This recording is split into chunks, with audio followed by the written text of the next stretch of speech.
Online medical store management system के बारे में वीडियो कब बनाएंगी, इसके लिए हमने वेब एप्लीकेशन को किस तरह से बनाना है, हम कौन से टूल्स यूज़ करेंगे, इसकी कितनी रिक्वायरमेंट्स हैं, इसमें किस तरह के यूज़र्स होंगे और उनके क्या रोल्स होंगे। बहुत सारे स्टूडेंट्स के इतने मैसेजेस मुझे रिसीव हो रहे हैं काफ़ी दिनों से, but due to shortage of time ये पॉसिबल नहीं था कि मैं इसके लिए सैम्पल वीडियो अपलोड कर सकूं। लेकिन आज मैंने कोशिश की है कि मैं आपको इस प्रोजेक्ट का सैम्पल दिखाऊंगी कि आपने किस तरह से अपने इस प्रोजेक्ट को कंप्लीट करना है। इसके अलावा भी कुछ प्रोजेक्ट्स हैं जिनके लिए मैंने सैम्पल्स ऑलरेडी अपने चैनल पर अपलोड कर दिए हैं, और उन सैम्पल्स के अलावा अगर आपका कोई भी प्रोजेक्ट है जिसके लिए अभी तक वीडियो अपलोड नहीं हुई तो आप कमेंट्स में लाजमी बताएं। इंशाल्लाह मैं कोशिश करूंगी कि जितने भी प्रोजेक्ट्स हैं तमाम प्रोजेक्ट्स के जो सैम्पल्स हैं वो आपको लाजमी दिखा दूं, ताकि आपको आइडिया हो सके कि आपने किस तरह से अपने प्रोजेक्ट को कंप्लीट करना है। और काइंडली वीडियो को एंड तक लाजमी देखा करें, और अगर चैनल पर न्यू हैं तो चैनल को सब्सक्राइब कर लें और बेल आइकन को प्रेस कर लें, क्योंकि इस प्रोजेक्ट के अलावा बाकी प्रोजेक्ट के रिलेटेड जो भी वीडियोस हैं वो आपको मेरे चैनल पर ही मिलने वाली हैं। और अगर आपने देखा हो कि यूट्यूब पे कोई भी यूट्यूबर या कोई भी डेवलपर आपको इस तरह के सैम्पल्स प्रोवाइड नहीं करता, ठीक है, वो सिर्फ ये कह देते हैं कि आए हम आपको पेड बना के देंगे, बट सिर्फ और सिर्फ मेरे यूट्यूब चैनल पे आपको तमाम प्रोजेक्ट्स के सैम्पल्स देखने को मिलेंगे, और हर असाइनमेंट के बारे में आपको बताया जाता है, स्टेप बाय स्टेप गाइड किया जाता है कि आपने किस तरह से अपना वर्क खुद करना है। डॉक्यूमेंटेशन से लेके फाइनल वाइवा तक आपके मुकम्मल सपोर्ट की जाती है। तो इतनी सारी जो मेहनत होती है ये सिर्फ आपके लिए की जाती है, तो वीडियो को एंड तक लाजमी देखा करें और अपने फ्रेंड्स के साथ भी शेयर किया करें, ताकि उनकी भी हेल्प हो सके, वो भी अपना प्रोजेक्ट खुद बना सकें। और इसके अलावा जो स्टूडेंट्स अपना प्रोजेक्ट पेड पे बनवाना चाहते हैं, कोई भी रीज़न है जिसकी वजह से वो अपना प्रोजेक्ट खुद नहीं बना सकते, तो पेड प्रोजेक्ट की सर्विसेज भी अवेलेबल हैं। आप मेरे साथ व्हाट्सएप पे कांटेक्ट कर सकते हैं। इंशाल्लाह बाकी डेवलपर्स की निस्बत कम चार्जेस में आपको बहुत ही professional and authentic correct work provide किया जाएगा, जिसमें कोई भी कॉपीड कंटेंट शामिल नहीं किया जाता। हर स्टूडेंट की फ़ाइल बिल्कुल यूनिक बनाई जाती है, इवन के डायाग्राम्स तक हर स्टूडेंट की न्यू बनाई जाती हैं। तो इस सर्विस को अचीव करने के लिए आप मेरे साथ व्हाट्सएप पे कांटेक्ट कर सकते हैं।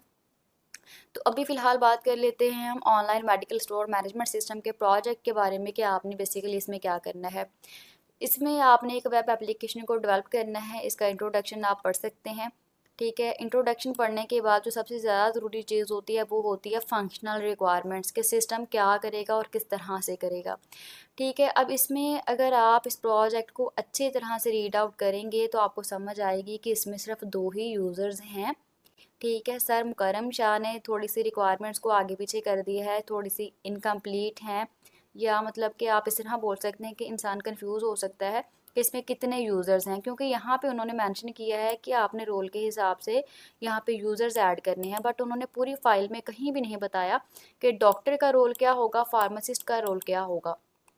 तो आपने सारी फ़ाइल को अच्छी तरह से पढ़ लेना है, और इस फ़ाइल को पढ़ने के बाद मैंने ये देखा है कि इस प्रोजेक्ट में आप चाहें तो आप 2 यूज़र भी रख सकते हैं, जिसे हम एक यूज़र जो है वो पेशेंट बोलेंगे और दूसरा एडमिन बोल सकते हैं। इसके अलावा अगर आप चाहें तो आप सारे यूज़र भी ऐड कर सकते हैं, ये आपकी अपनी मर्ज़ी है कि आप किस तरह से बनाना चाहते हैं। मैंने कुछ प्रोजेक्ट्स में तमाम यूज़र्स ही ऐड किए हैं, और कुछ प्रोजेक्ट्स मैंने इस तरह के भी बनाए हैं जिसमें मैंने सिर्फ पेशेंट एंड एडमिन को ही ऐड किया है। तो इस प्रोजेक्ट में भी मैंने सिर्फ 2 ही यूज़र पे वर्किंग की है। मैं आपको दिखाऊंगी कि आपने किस तरह से इन तमाम रिक्वायरमेंट्स को फुलफ़िल करना है, और बाकायदा मैं आपको हर रिक्वायरमेंट जो है वो प्रैक्टिकली तौर पे परफॉर्म करके दिखाऊंगी, ताकि आपको आइडिया हो जाए कि हमने किस तरह से इस प्रोजेक्ट पर वर्किंग करनी है। और दूसरी जो इम्पॉर्टेंट बात है वो है टूल्स एंड टेक्नोलॉजीज़। ठीक है, इस बार सर ने आपको ये रिएक्ट जेएस में बनाने को बोला है।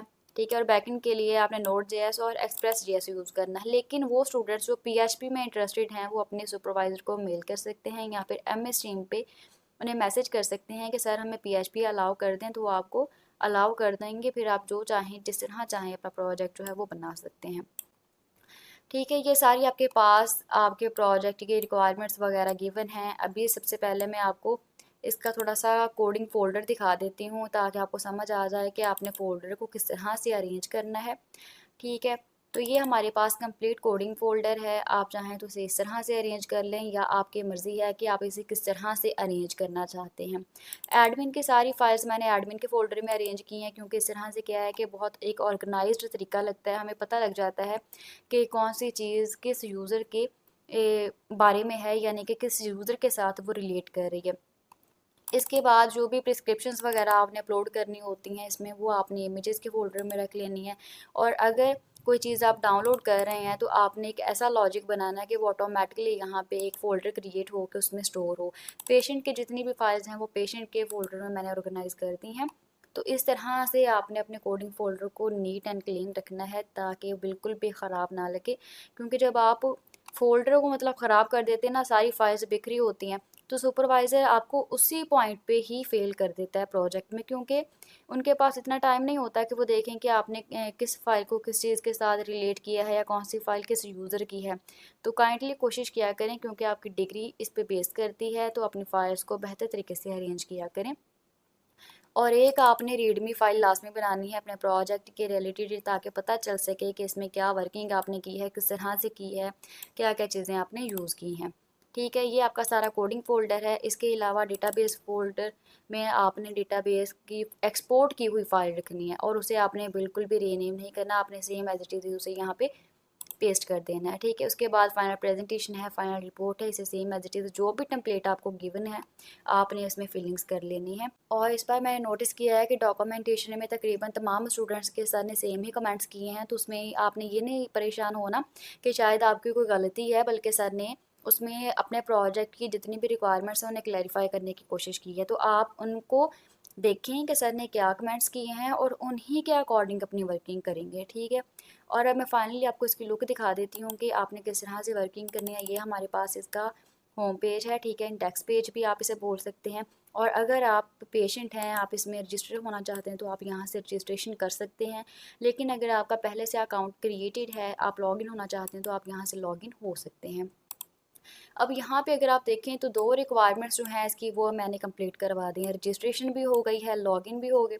लॉगिन में सर ने क्या बोला था कि आपने पासवर्ड का रीसेट भी ऑप्शन रखना है। ठीक है, यानी कि आप पासवर्ड अगर बोल चुके हैं तो आप उसे रीसेट भी कर सकते हैं। तो यहाँ पे मैंने फॉरगेट पासवर्ड का बटन ऐड कर दिया है, यहाँ से आप पासवर्ड को रीसेट भी कर सकते हैं। ठीक है, तो इसके बाद दोबारा लॉगिन पेज पे जाएंगे, हम किसी भी पेशेंट को, किसी भी यूज़र को लॉगिन करवा के देख लेते हैं। और यहाँ पे एक और इम्पॉर्टेंट चीज़ है, ठीक है, जो पेशेंट है या फिर एडमिन है या इसके अलावा आप कोई भी और यूज़र जो है उसे अपनी एप्लीकेशन में ऐड करें, तो आपने उसे रोल बेस्ड में रखना है। ठीक है, यानी कि रोल बेस्ड सक्सेस होनी चाहिए कि जो भी यूज़र लॉगिन करेगा वो अपने डैशबोर्ड पर डायरेक्टली चला जाएगा। अब हम इसमें एक पेशेंट की जो लॉगिन डिटेल्स है वो एंटर कर लेते हैं। तो जैसे ही हम एक पेशेंट की लॉगिन डिटेल्स को एंट्री करेंगे, हम लॉगिन के बटन पे क्लिक करेंगे तो हमारे सामने इसका डैशबोर्ड शो हो जाएगा, तमाम स्टैटिस्टिक्स भी शो होंगी। तो यहाँ से हम मेडिसिन को ब्राउज़ कर सकते हैं। मेडिसिन को ब्राउज़ करने के लिए सर ने बोला था कि आप नेम या ब्रांड लिख के भी सर्च कर सकते हैं, कैटेगरीज के ज़रिए भी सर्च कर सकते हैं। इसके अलावा सॉर्ट आउट किया गया था कि आप हाई टू लो जो मेडिसिन होती हैं उन्हें भी सर्च कर सकते हैं। ठीक है, इस तरह से हर चीज़ प्रॉपरली वर्क कर रही है। और यहाँ पे हमने एक डिटेल बटन ऐड कर दिया है, जिधर से हम देख सकते हैं कि इस मेडिसिन की कंप्लीट डिटेल्स क्या है, उसका डिस्क्रिप्शन क्या है, डोजेज इन्फॉर्मेशन क्या है और इसके साइड इफ़ेक्ट्स कितने हैं। आप चाहें तो आप यहाँ से ऐड टू कार्ट कर सकते हैं, ये आपके कार्ट में आ जाएगी मेडिसिन, लेकिन यहाँ पे प्रिस्क्रिप्शन जो है वो नीडेड है। अब मैंने क्या किया था कि जो प्रिस्क्रिप्शंस वगैरह ना वो मैंने ऑलरेडी यहाँ पे अपलोड की थी। आप देख सकते हैं कि एडमिन ने उसे वेरीफाई कर दिया है। अब क्या होगा कि ये जो मेडिसिन है ना, ये डायरेक्टली तौर पे मैं इसे ऑर्डर कर सकती हूँ और मेरा ऑर्डर जो है सक्सेसफुली डन हो जाएगा। लेकिन अगर आपने प्रिस्क्रिप्शंस वगैरह अपलोड कर दी हैं लेकिन अभी तक उनका जो स्टेटस है वो पेंडिंग पे आ रहा है, यहाँ पे पेंडिंग शो हो रहा है, तब तक आप कोई भी ऐसी मेडिसिन को परचेज़ नहीं कर सकते, ऑर्डर नहीं कर सकते जिस पर प्रिस्क्रिप्शन रिक्वायर्ड है। ठीक है, इसके बाद हमारी ऑर्डर हिस्ट्री जो है वो यहाँ पे शो हो रही है। इसके अलावा हम इसके मुकम्मल डिटेल्स देख सकते हैं, हम डाउनलोड भी कर सकते हैं, यानी कि इसकी जो इनवॉइस है वो हम डाउनलोड कर सकते हैं, इसका हम मुकम्मल प्रिंट आउट ले सकते हैं। ठीक है, आप देख सकते हैं इस तरह से आपने इसे प्रिंट कर लेना है। तो ये हमारे पास पेशेंट की सारी रिक्वायरमेंट्स अवेलेबल हैं। जैसे हम लॉग आउट करते हैं तो हम लॉगिन पेज पे दोबारा वापस आ जाएंगे। अब ज़रा हम देखें कि एडमिन की क्या फंक्शनलिटीज़ थी, तो उसकी रिक्वायरमेंट्स भी मैं आपको ज़रा क्लेरिफाई करवा देती हूँ ताकि आपको अंदाज़ा हो जाए कि आपने एडमिन से क्या रोल्स परफॉर्म करवाने हैं। जैसे ही एडमिन लॉगिन के बटन पर क्लिक करेगा तो एडमिन का डैशबोर्ड ओपन हो जाएगा। एडमिन के सामने सारी स्टैटिस्टिक्स शो होंगी, ये ऑर्डर्स हैं। ठीक है, सबसे पहले वो क्या करेगा कि मेडिसिन को मैनेज करेगा। वो चाहे तो किसी भी मेडिसिन को ऐड कर सकता है यहाँ से, और इसके अलावा अगर वो किसी भी मेडिसिन को एडिट करना चाहता है तो वो यहाँ से कर सकता है, और अगर वो डिलीट करना चाहे तो वो भी सेम तरीके से यहाँ से डिलीट बटन पर क्लिक करके डिलीट कर सकता है। इसके बाद यहाँ पे एक्सपायरी अलर्ट्स हैं कि कौन से मेडिसिन ऐसी हैं जो कि एक्सपायर हो चुकी हैं और वो चाहे तो उनकी जो डेट है वो यहाँ से चेंज कर सकते हैं ताकि उनकी जो एक्सपायरेशन स्टेटस है वो चेंज हो सके। ठीक है, इस तरह से वो चेंज करेगा तो ये चेंज हो जाएगी। ठीक है, और इसके अलावा प्रिस्क्रिप्शंस वगैरह को वेरीफाई करना, जिन भी पेशेंट्स ने अपनी वेरीफाई करने के लिए प्रिस्क्रिप्शंस अपलोड की होंगी वो यहाँ से वेरीफाइड हो जाएंगी और कस्टमर के जो ऑर्डर्स हैं वो यहाँ से मैनेज हो सकते हैं, यानी कि इनका जो स्टेटस है वो चेंज कर सकते हैं आप, और जो भी पेंडिंग है उन्हें डिलीवर कर सकते हैं। और इसके अलावा हमने बात की थी कि जो एडमिन है वो जनरेट रिपोर्ट्स भी, यानी कि जितनी भी सिस्टम की स्टेटिस्टिक्स हैं उनकी रिपोर्ट देख सकता है, तो सिस्टम में जो भी काम हो रहा है वो यहाँ पे शो होगा और एडमिन चाहे तो इसे डाउनलोड कर सकता है, इसे प्रिंट कर सकता है ताकि जितनी भी रिपोर्ट्स वगैरह हैं वो उसे मिल जाएं। ठीक है, इस तरह से वो इसे कंप्लीट पेज को प्रिंट भी कर सकता है। तो ये हमारे पास एडमिन की फंक्शनलिटीज़ हैं, तमाम चीज़ें जो हैं प्रॉपरली वर्क कर रही हैं। तो इस तरह से आपने अपने इस प्रोजेक्ट को डेवलप करना है। तो अगर आपको पेड प्रोजेक्ट चाहिए तो आप मेरे साथ व्हाट्सएप पे कांटेक्ट कर सकते हैं। एंड फिर मिलते हैं इंशाल्लाह नेक्स्ट किसी और वीडियो में। Thank you for watching this video. अल्लाह हाफिज़।